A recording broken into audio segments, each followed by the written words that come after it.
Hi అండి. బాగున్నారా? వినాయక చవితికి చాలా చేసుకున్నాను పూజ.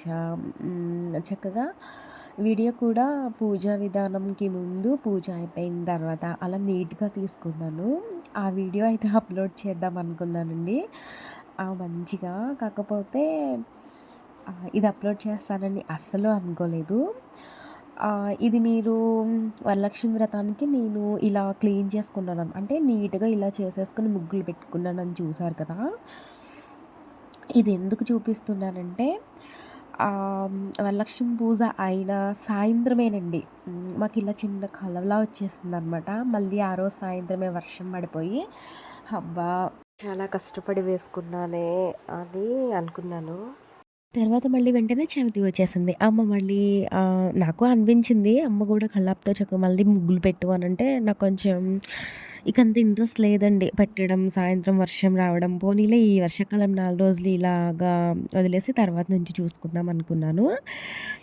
అని ఇంకా ఆ రోజు చవితికి షాపింగ్ ఉండదు కదండీ! పాలవెల్లి, పళ్ళు, పువ్వులు, ఏకో వినాయకుడని ఇంక దానికి బయలుదేరిపోయి వచ్చేసాననమాట. చవితి రోజు మార్నింగ్ ఏమైందంటే ఇంకా పసుపు నీళ్లు చిమ్మేసి ముగ్గులు పెట్టుకున్నాను.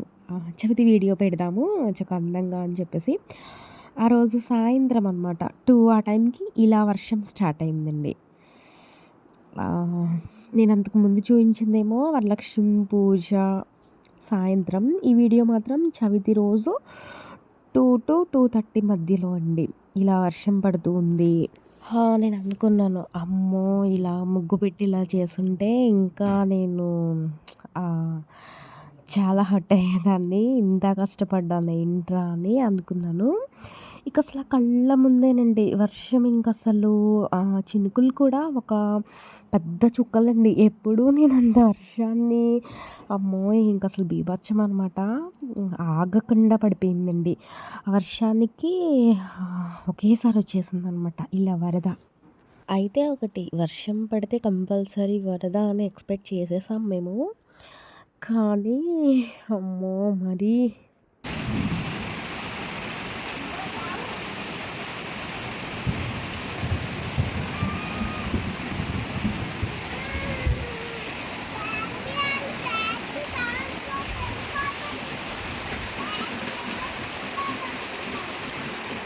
అసలు ఎటు చూడాలో తెలియట్లేదు. ఎక్కడ సందుంటే ఆ సందులోంచి దూరి మరీ వచ్చేస్తున్నాయండి.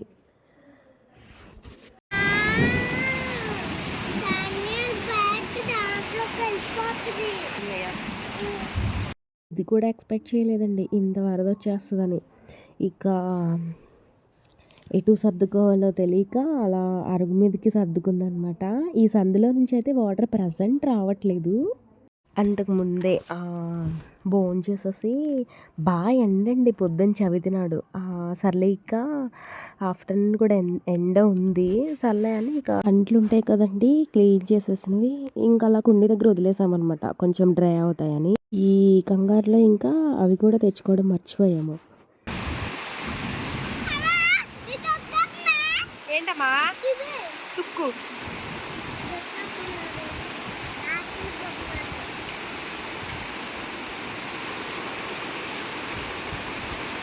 కొత్తేం కాదు. నేను ఛానల్ స్టార్ట్ చేసిన కొత్తలో ఒకసారొచ్చిందండి. అప్పటినుంచి ఒక 10-15 అలా వచ్చుంటది.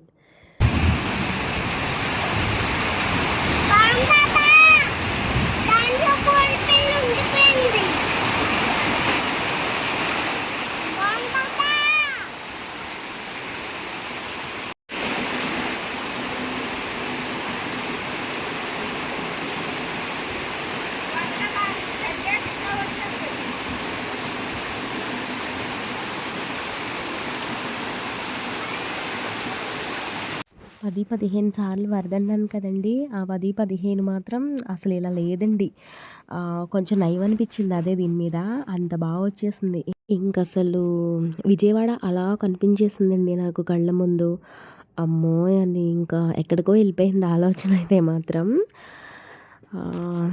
వాటర్ అక్కడ చూసారా డ్రమ్ముకి పక్కన అక్కడ రౌండ్‌గా రాయి ఉండాలి.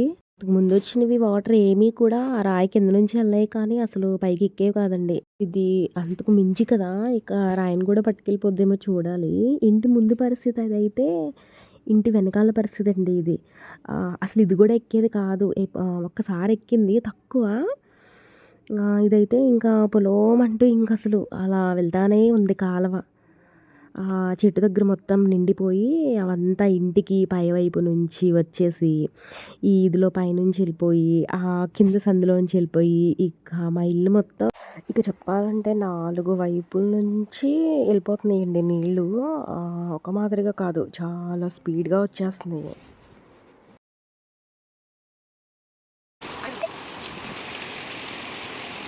టైం ఎలా 3:30 అలా అవుతుందండి. టైం ఎలా పెరుగుతుందో వాటర్ ఫ్లో అనేది అలా పెరిగిపోతుందనమాట. అసలు ఏమాత్రం తగ్గట్లేదు. కొంచెం కొంచెం టైం పెరిగే కొలది ఇంకొంచెం వాటర్ ఫ్లో పెరిగిపోతుందండి. అమ్మో! అసలు ఎప్పుడూ లేదు ఏంటిది. ఇంక అసలు చాలా కంగారు వచ్చేసిందండి. ఎందుకంటే కళ్ళ ముందే మనం విజయవాడ పరిస్థితి విన్నాము, చూసాము ఫోన్లో కానీ, టీవీలో కానీ. ఇప్పుడు మనమా ఏంటి అసలు, అమ్మో! ఇంక అసలు అది మహా నరకం. వాళ్ళు పడుతున్న బాధనే మనం చూడలేకపోయాము. అయ్యబాబోయ్! అసలు చూడ్డానికే మనకి నరకంలా అనిపించేసింది. ఇప్పుడు మనకొచ్చేసింది ఏంటి ఆ సిచ్యువేషన్ అని ఇంకసలు అదో ఆలోచన అయిపోయిందండి. ఎందుకంటే వాటర్ ఫ్లో అనేది కొంచెం కొంచెం తగ్గుద్దంటే అక్కడ చూసారా మూల అలా ఊరిపోయేదండి. ఇలా ఉన్న వాతావరణం గుమ్మం కానీ ఇలా అయిపోయిందా అని ఇంకా అలా గుర్తుకొచ్చేసిందనమాట. ఈదిలో మాత్రం ఇలా మోకాళ్ళ లోతొచ్చిందండి.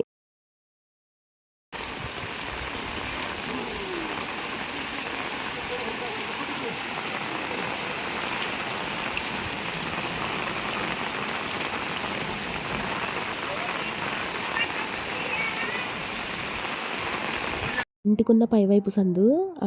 ఈ సందులో నుంచి మరీ ఎక్కువ వస్తున్నాయండి వాటర్.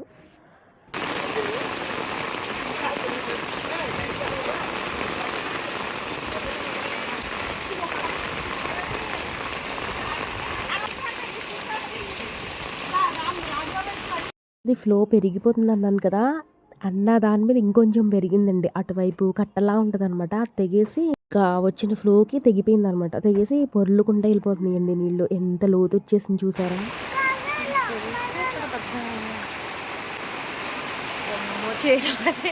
చిన్న సముద్రం చేలోని బాబా. ఆ కర్రకాడ గులాబీ మొక్క ఉండాలి ఏమైందో. అక్కడ వైట్ పూల మొక్క కూడా కనపడట్లేదు.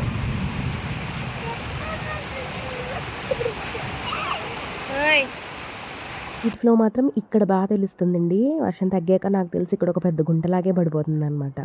సందులోని మొత్తం కోసుకుపోద్ది.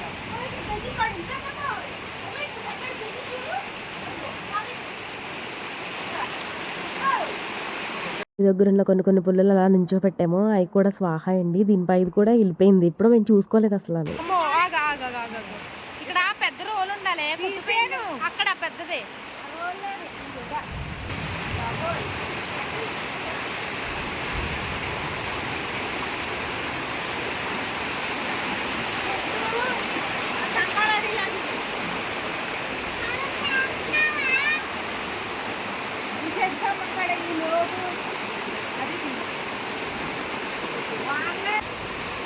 ఏంటది?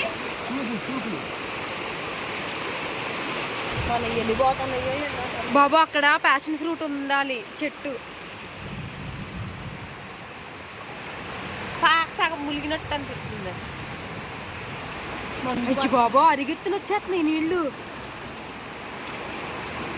మన గోళ్ళు ఇలాగే నాశనం. పెద్దాడి అక్కడ మ్యాట్ లేకపోతే బాగున్నా. మ్యాట్ చిరుగుపోను ఎందుకు?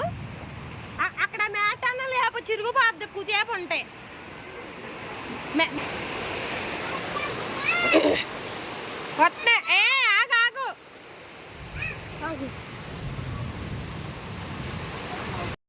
ఆ మూల చెట్టు దగ్గర ఉండాల్సిన సూపులు ఈ మూల దాకా కొట్టుకొచ్చేసినాయండి. ఇప్పుడు తెచ్చుకోకపోతే ఇంకా కంపల్లో నుంచి ముందుకెళ్ళి ఇంకా కిందకి వెళ్ళిపోతాయి, దొరకవన్నమాట.